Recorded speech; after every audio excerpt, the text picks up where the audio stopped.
phylogenetic tree of life, showing the groups of organisms that exhibit allorecognition. Allorecognition is found in eubacteria, ciliates, slime molds, fungi, animals, and plants. The genetic basis of allorecognition is unknown in most groups, but it has been studied in one species of colonial tunicates. Tunicates are the invertebrates most closely related to the vertebrates. The tunicate of interest is called Schlosserii. In this photo, two B. Schlosserii individuals have gone through an allorecognition reaction, determined that they are related, and fused to form a chimera. If they had determined that they were not related, they would have rejected each other by killing the tissue involved in the interaction. How do these two individuals know whether or not they are related? Through a protein called an allorecognition determinant. There are three important characteristics of allorecognition determinants. First, they must predict allorecognition outcomes, meaning that I should be able to tell whether two individuals will fuse or reject if I know the amino acid sequences of their allorecognition determinant alleles. Second, all allorecognition determinants studied thus far have unusually high levels of polymorphism. And lastly, all non-allorecognition determinants evolve via natural selection rather than by neutral processes. In this system, there are two potential allorecognition determinants, but classical genetic crosses tell us that a single gene is responsible for allorecognition outcomes. Here are the two potential proteins.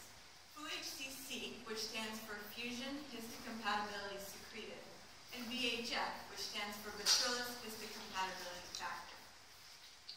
So do both of these proteins predict allorecognition outcomes?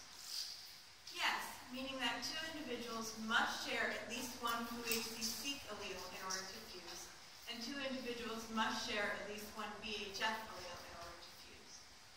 Here are the data for FUHC-seq. The data for VHF are similar. Individuals that fused shared a FUHC-seq allele. Individuals that rejected did not. Do both FUHC-seq and VHF have high levels of polymorphism? The x-axes on these graphs are amino acid position across the protein, and the y-axes are diversity values, with 0.05 representing complete conservation at that site. The majority of the amino acid sites across both proteins are invariant, as seen by the numerous black circles at 0.05. But FUHC-seq has many more variable amino acid sites than does VHF. Do both of these potential allorecognition determinants show evidence of selection? Based on analysis of molecular variants and FST analyses, FUHC-seq is evolving under balancing selection. According to Tajima's D and Fluenly's D-star and F-star neutrality tests, FUHC-seq is evolving under directional selection. The omega statistic, dN over ds, shows that a majority of the protein is experiencing purifying selection.